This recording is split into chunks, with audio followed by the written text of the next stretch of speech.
নমস্কার। আমরা all Tripura school computer শিক্ষক সংঘ বিএমএস এর অ্যাফিলিয়েটেড ঠেকা মজদুর সংঘের একটি সেল। এর পক্ষ থেকে ভারত সরকারের যে 4টি শ্রম কোডের উল্লেখ করেছেন তা অতি সত্বর লাগু করার জন্য রাজ্য সরকারের কাছে দাবি জানাচ্ছি।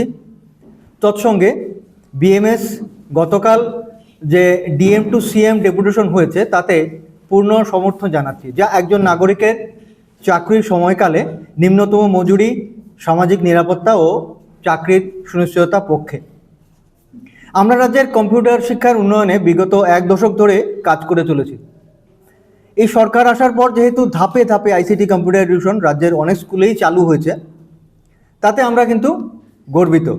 আর আমরা আশাবাদী কেন্দ্র ও রাজ্যে একই সরকার পরিচালনার ফলে আমাদের রাজ্যে এই শিক্ষার উন্নতি হবেই। তো সেই উদ্দেশ্যে আমরা অল ত্রিপুরা স্কুল কম্পিউটার শিক্ষক সংঘের পক্ষ থেকে 2 দফা দাবি যেমন প্রথম থেকেই করে আসছি, আজও আমরা সেই দাবি উল্লেখ করছি।